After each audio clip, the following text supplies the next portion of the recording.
Hey guys, so today we have wedding drama. The 3 p.m. wedding that started at 6:30 p.m. and somehow got worse from there. I will never forget. So, my then boyfriend, now husband, was in a wedding and the bride insisted the entire bridal party arrive sharp at 10:30 a.m. Even though the ceremony was scheduled at 3 p.m. I don't understand American weddings where the thing starts really late. Most weddings in the UK start like between 12 and 2, as far as I'm aware. He showed up parks and crickets. He literally sat in his car until noon when the bridal party slowly started showing up. The groom, his brother, didn't get there until almost 1 p.m. already drunk.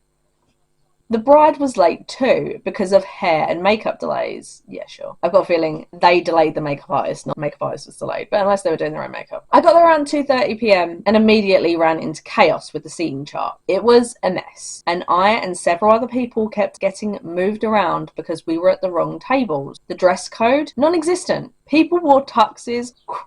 Fuck off. Crop tops, ripped jeans, Jordans, flip-flops, white dresses, white suits, leggings, club dresses, and mini skirts. Someone next to me whispered they couldn't tell if we were at a wedding, a nightclub, a barbecue, or a funeral. Honestly, same. By 3 p.m, my boyfriend comes out like everything's behind schedule. You don't say. The wedding didn't actually start until 6:30 p.m. And I honestly think it only happened then because apparently the pastor was threatening to leave. I was going to say, they've got other appointments. Let me remind you, the original start time was 3 p.m. There was zero announcements about the delays or when things would start. I only knew anything because my boyfriend was texting me. People were sprinting back in from the lobby while the bridal party was already walking down the aisle. Since they used the reception hall as the ceremony space, we were already at our dinner tables and the room was huge. So no one past the first few tables could hear a thing. They had no microphones and people were just talking over everything and snapping pictures with loud flashes. My boyfriend said it wasn't even worth hearing anything because his brother was drunk and slurring the whole time. Don't give me that look. Oh, that's bad. The ceremony ended at 6:55 p.m. No cocktail hour, no appetizers, just a cash bar which was charging $10 for beer and $20 for cocktails. People started leaving to grab food and alcohol. One table ordered pizza. Others brought in tacos and BK, and plenty of folks were just drinking straight from bottles they picked up from the liquor store. The bride and groom came in around 8:30ish, again with no announcement. They had to walk out and come back in just to try and get the bridal party entrance right. The song kept skipping and people were walking in and out and standing up, completely blocking the view for others. Dinner didn't start until, oh my god, until about 9 p.m. and it was so slow and chaotic. Also no announcement. My boyfriend's table already finished eating by the time mine got a bread roll. I didn't get my food until 9:45 p.m. due to mix-ups with other tables and we were served just water. Oh, and there was no cake. Just melted ice cream soup. I was told dinner was supposed to be served at 5:30 p.m. So it explains the cold food and melted ice cream totally. I was going to say, like, these things are scheduled. They can only keep food hot for so long. We quietly left at 10 p.m. No dancing, no toasts, nothing. And good thing we did when we did because they only had the venue until 10 p.m. So around 10:15ish, they were being kicked out. So anyone still there basically became part of the cleanup crew. This is the second one I've read about this. I told him that before we go to another one of his family's weddings, we need to know all the logistics in advance. I don't blame you. Sounds like a wedding on The Sims. I'm in a wedding dress and you came in your abs. Stop. It's not your wedding. Johnny, out of the way. Johnny, out of the way. This is not your wedding. Johnny Zest. Look at this chaos. Look at this bloody chaos of a wedding. Oh my god, sounds like there wasn't much of a schedule to begin with. Yeah, no, there definitely wasn't. Either that, they just really didn't give a shit about other people's time. Like, not just their guests, but the catering staff, the venue, the pastor. Slightly sounds like an Italian wedding I went to about 10 years ago, but we had free booze. That sounds awful. I know my husband, who's been a groomsman a lot, would be pissed if we were sat separately. Oh, we got another long one. What's AIO? All in one. Okay, fair enough. Husband spends thousands on OnlyFans, at a loss of how to move forward. You dump him, block him, and move on. Throwaway account for obvious reasons. So this person is 35 female, husband 30 male, have been together for 4 years, married for 7 months. To say I've had rotten luck in love is an understatement. Same one. I've been married twice before and it took a lot of convincing and soul searching before I said yes to him, and generally, I'm glad I gave love another chance. Me too. He's been wonderful to me and is dedicated and caring stepfather to my children, and they love him dearly along with his whole family. I'm getting these positive things out the way as a preface. Noted. Now for the negatives. We aren't well off financially by any means. In most cases, we live paycheck to paycheck, and last year was very rough for us, especially around the wedding. Either way, we do what we can. I bring home the most money, so naturally I'm responsible for most of the bills, and I'm fine with that. I wish he could contribute more, but he's not really financially responsible. He orders food out a lot, buys merch from his favourite gamers. I mean, who doesn't do frivolous spending every once in a while? Very recently, husband left a toxic employer. When he talked to me about his decision, I asked him 2 things. 1, do we have enough money squirreled away just in case of the gap between jobs? And 2, what are you doing to get a new job ASAP? He said we have enough money put aside. We have separate accounts and it works for us, and he is responsible for the savings. So I send him what I can to put away when I can. Oh no. I don't trust anyone else with my financial money, financial expenses, with my savings, nothing. I don't trust people. I've been very honest about this with my boyfriend. I've been burned so many times by family, by friends, by exes. I do not trust people fully, and that's just something that he is going to have to deal with, because you're going to have to work really, really hard for me to trust anyone ever again. I know this is what people do when they're married and stuff, but I feel like it should be a joint account that has your money in it, not an account you can't see.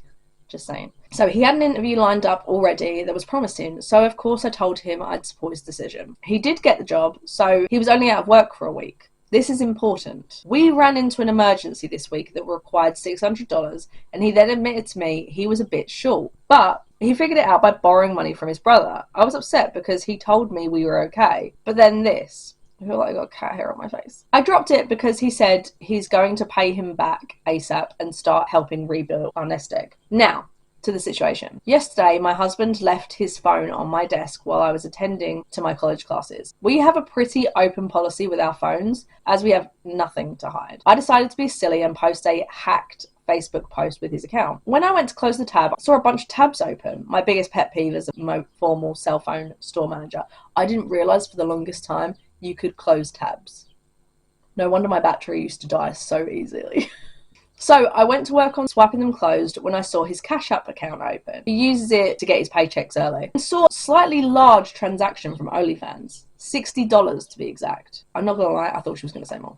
But I imagine over time, it probably is a lot more. From the week that he was out of work, curiosity got the better of me and I looked at it and saw that there were more for that day, all in total over $140. We don't really have any hard limits on porn in the relationship. While he has a high drive, I don't always, and I always dealt with health and mental health issues. But hey, Pornhub is free. So when I saw those, especially during that week, I was so upset, so I confronted him. When I had no explanation besides I wanted to see one thing, so I reactivated my OnlyFans to see it, and it didn't interest me, so I deleted my account, and before that, I haven't used it for a year. Bombastic side eye.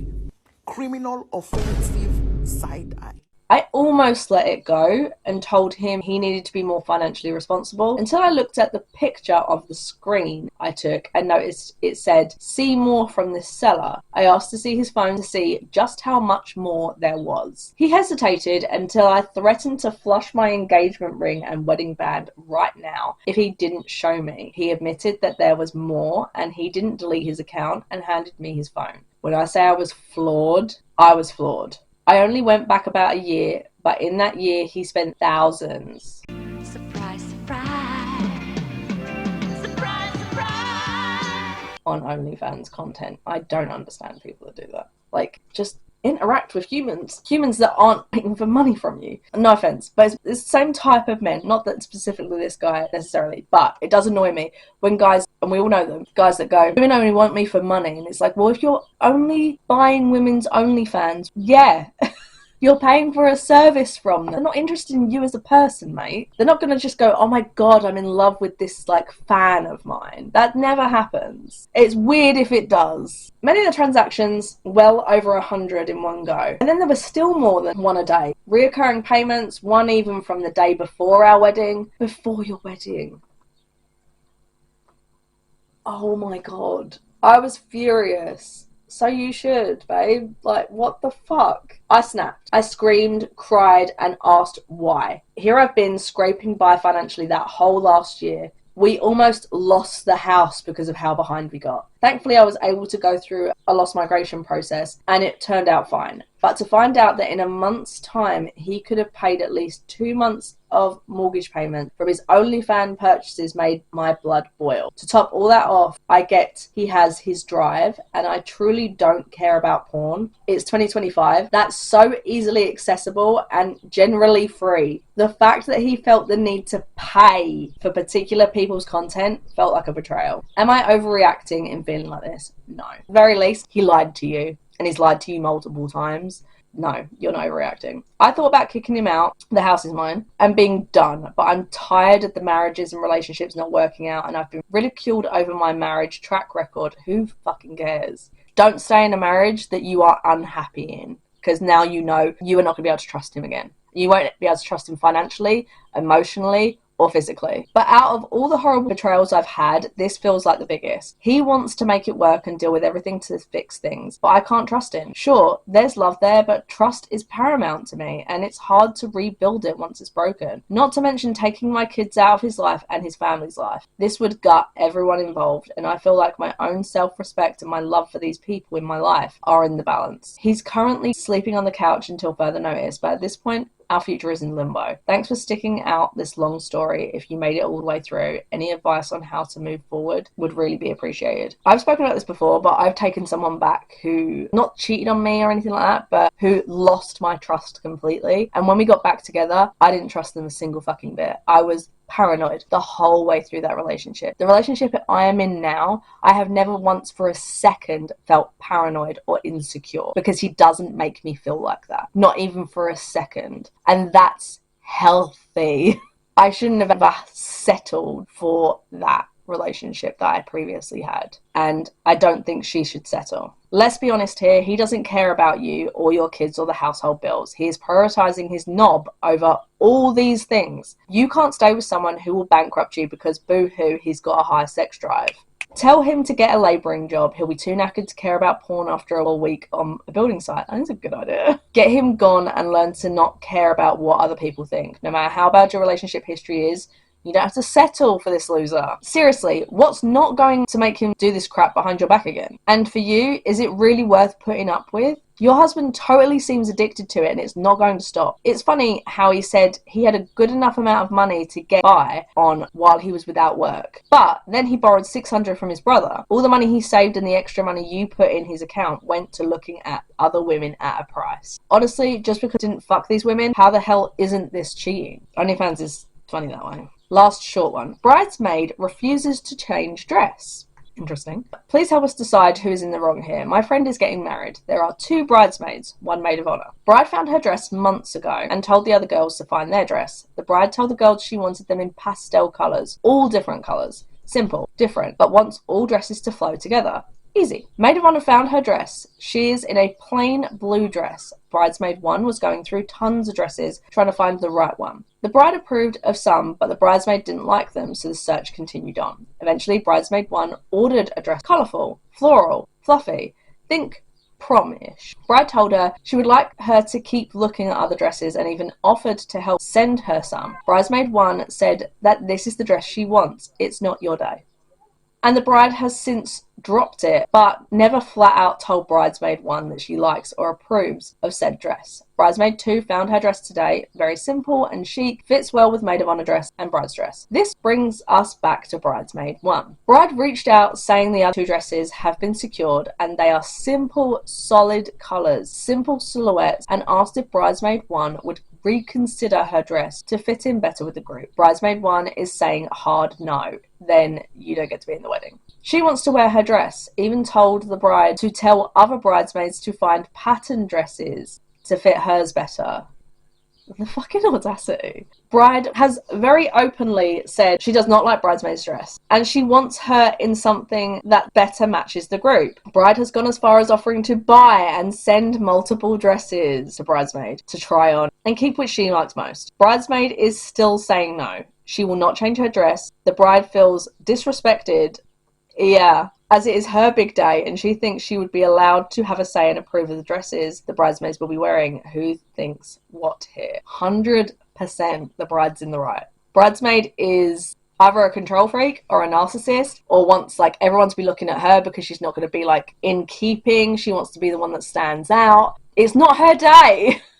Edit, for those saying the bride should have given ideas for what she wanted dress-wise, she did. The bride sent out tons of pictures of dresses she loved, as well as links to the dresses themselves. Bridesmaid 1 and 2 and Maid of Honor would send bride links to dresses they were considering, and bride would say yes or no. Bride was sending out other links to dresses she liked weekly, saying, found this option, love it. The dress Bridesmaid 2 chose, she bought before bride could approve or disapprove. Only showed bride after she ordered, and bride was very quick to admit she would rather have bridesmaid in a different dress. Demote bridesmaid 1 to guest would be obvious answer. Totally, like, why is she in the wedding? She can wear the dress and the bridesmaids will be what the bride wants. Brides choose the bridal party attire. If bridesmaid doesn't like it, she can be a guest instead. The bride's error here was not being more direct and clear from the start. Yes and no. Like, she said simple and then the person picked out a fucking pattern. Like something that looks like a prom dress, for fuck's sake.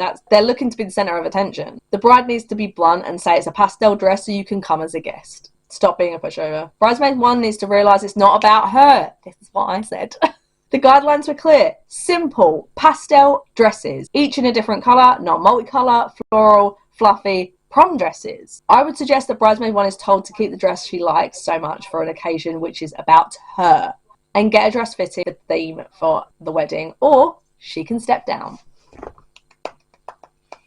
Agree. Hard agree. Well, I hope you enjoyed this quick video. If you did, make sure to like and subscribe if you like it. I really appreciate it. I try to post a Reddit video about once every other week, so if you like them, make sure to dislike. But I hope you guys enjoyed the video, and I hope to see you all in the next one. Bye!